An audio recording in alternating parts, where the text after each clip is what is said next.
Do you think Dak should sign this franchise tender? Where are you on this? Nope, he should not sign it. And I get all of the things as to why he would as an individual. And I can't say if I was Dak in this position that I wouldn't sign it if I'm looking at the potential of making $31.4 million. And over my career, I've made right at $4 million. I get it from all of that standpoint. I get it. From a leverage standpoint, when I still contest, when Dallas signed Andy Dalton, that is when they truly created leverage because they had a guy that you could at least put out on the field and have some level of success with. I thought that was a play based on what this Dak Prescott situation was. Also, when you look at everything that's transpired from the beginning, I just cannot shift my mind from the amount of people that's been paid long-term contracts. Zeke with the Cowboys.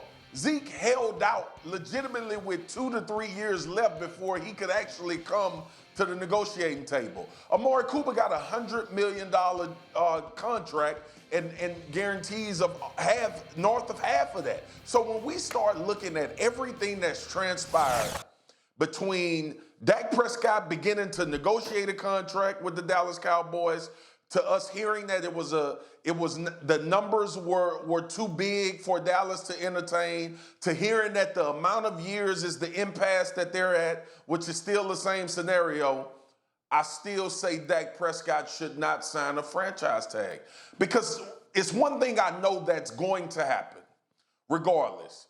Dak Prescott gonna play quarterback for somebody if he wasn't going to play for the Cowboys. There are a lot of people that would have been in business for Dak Prescott's services in the NFL today, based on what's happening and how well he's played, to speak to the amount of success that he's had coming in as a low-round draft pick and having to take over immediately when he showed up to Dallas. I get it. I get everything. I get the pandemic, that you are unsure about what the NFL is going to be, what it's going to look like.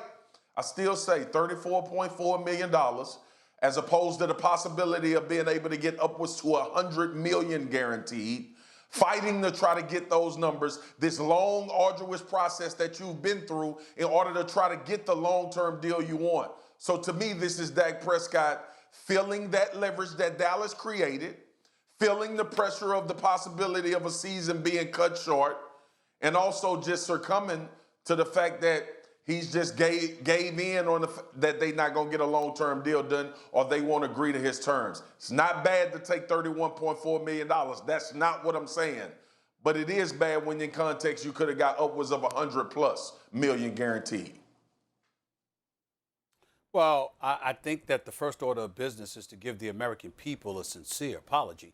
I mean, after all, I thought that they would have a break from the 2-hour drivel that Max Kellerman usually spews over the national airwaves. And here Marcus Spears is imitating Max. On one hand, you say that, you know what, you understand those that you understand if Dak Prescott signs it. And you also say you're not saying you wouldn't do it if you were him. But in the same breath, you're saying that you would ultimately end up doing it. This is what I don't understand here. Here's the reality of the situation.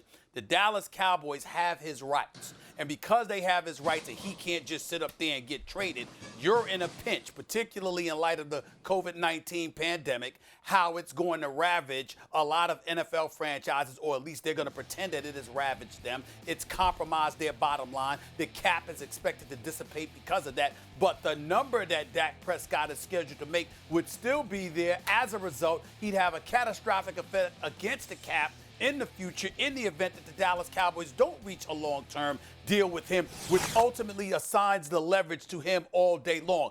I have been on the mindset, just like you, Marcus Spears, there's no way in hell that if I'm Dak Prescott, I would sign this contract. But that was pre-COVID-19.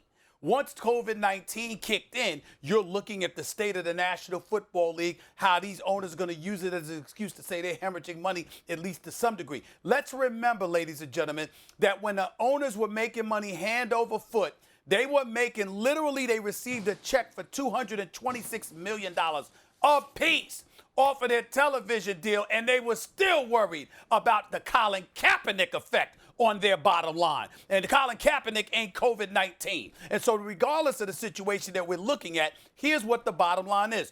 31.4 million this year. You're counting you're scheduled to make at least 37 next year. If they try to franchise tag you again, that number will go up to nearly 50 if they try to franchise tag you after that. But you don't necessarily just have the right for a couple of years to just get up and leave and go somewhere else. Because of that, and the fact that you're hell-bent on playing football and you just played for $2 million last season, you take the $31.4 million now, you try to negotiate that 4-year deal before July 15th, and in the event that that doesn't happen, if you roll the dice on $2 million, you can roll the dice on $31 million. What it ensures, however, is that pandemic or no pandemic, you, Dak Prescott, are going to get paid, because what we really talking about here, Marcus, is we ain't talking about the brother getting $40 million.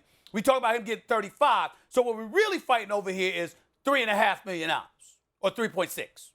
Well, first of all, don't put me in Max category, because when Molly asked the damn question, I said nope, no, hell no. All of those pastors shouldn't say damn. I told you that. The reasons why, Stephen A., the reasons why I can see Dak Prescott signing the deal is because of the pressure. I'm not the individual that's under that pressure.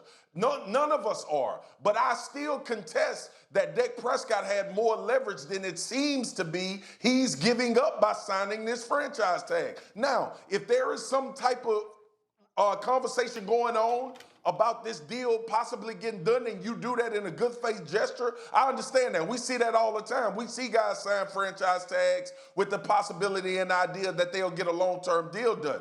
But to me, when I look at what Dak Prescott did, all I'm saying is these are the factors that possibly weighed into his first strong stance about not conversating or not having a deal done and standing firm on the fact that he wanted 4 years as opposed to 5. I get all of the money stuff. Thanks for watching ESPN on YouTube. For live streaming, sports, and premium content, subscribe to ESPN+.